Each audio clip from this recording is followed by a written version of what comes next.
बेतिया नगर निगम की आउटसोर्सिंग सफाई एजेंसी पाथे के कार्यकाल में करीब 46 लाख रुपए प्रतिमाह के दोहरे भुगतान के मामले ने तूल पकड़ लिया है। मामला निगम की स्थायी सशक्त समिति द्वारा एजेंसी के दोहरे भुगतान की उसके विपत्र से पूर्ण कटौती होने तक किसी भी भुगतान पर रोक के बावजूद नगर आयुक्त द्वारा विगत महीने में 3 किश्तों में करोड़ों का भुगतान कर दिया गया है। महापौर श्रीमती सिकारिया के अनुसार उक्त चौथे भुगतान की तैयारी भी अंतिम चरण में है। महापौर ने बताया कि आउटसोर्सिंग एजेंसी के चयन और अनुबंध प्रपत्र को नियम के विरुद्ध पाकर विभागीय अपर मुख्य सचिव ने एजेंसी को कार्यमुक्त करने और नई एजेंसी के चयन का निर्देश सशक्त स्थायी समिति को दिया है, जिसके आधार पर कार्यवाही करते हुए नगर आयुक्त शंभू कुमार के आदेश के आलोक में उक्त आउटसोर्सिंग सफाई एजेंसी अगले 17 नवंबर तक ही नगर निगम में सफाई कार्य कर सकेगी। इधर पाथिया प्रबंधक ने भी उक्त तिथि के बाद नगर निगम द्वारा उपलब्ध सरकारी उपकर वापस लेने का अनुरोध किया है।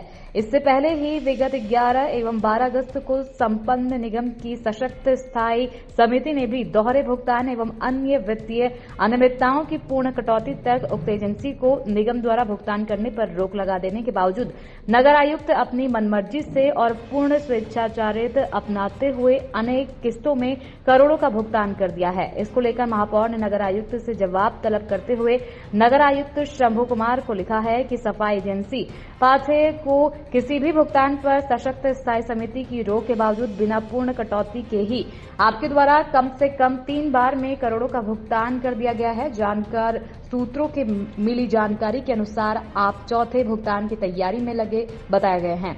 ऐसा कृत्य बिहार नगरपालिका अधिनियम के संबंधित प्रावधानों और सरकारी राशि खर्च करने के लिए निर्धारित वित्तीय अनुशासन के साथ नगर निगम के सशक्त स्थायी समिति के सर्वसम्मत निर्णय के भी घोर विरुद्ध 10 करोड़ का गबन किया गया है। इसमें आप खुद ही समझ सकते हैं कि जब 46 लाख रुपए जो अनुबंधित या स्थायी कर्मचारी जो है जिनका पेमेंट नगर निगम करती आ रही है वो 11 महीने से करती आ रही है, करीब साल भर होने जा रहा है इस एजेंसी को, उसको जोड़ा जाए तो 5 करोड़ तो आपको सीधे सीधे दिखाई दे रहे हैं। और उसके बाद जो 29 पार्षदों ने लिख के दिया कि डस्टबिन खरीदा गया, स्टील डस्टबिन खरीदा गया जो करीब 400 है और लोहे का डस्टबिन 100 खरीदा गया। उसके बाद ये खरीदा गया, ई रिक्शा खरीदा गया, मतलब जो भी सामान खरीदे गए जो उनके प्रशासक रहते हुए खरीदे गए, डबल ट्रिपल दुगने दाम पे खरीदा गया। तो उसमें भी अनियमितता देखने में आई है। अनियमितता देखने में आई है कि उसका मार्केट रेट से उसकी जो क्रय की गई है उसका जो रेट लिया गया है बहुत ज़्यादा है। इसमें पता चला है कि पाथरी के द्वारा जैसे जो सफाई एजेंसी है, जो अनुबंधित कर्मचारी और स्थायी कर्मचारी जो हैं हमारे, उनका भुगतान नगर निगम के द्वारा किया गया है। तो जैसा हम लोग स्टैंडिंग कमेटी में भी डिसीजन लिए थे कि उसकी कटौती की जाए, उनके विपक्ष से उसकी कटौती की जाए, तब उसके बाद में उसका भुगतान किया जाएगा। उसी बात पे चल रही है चर्चा।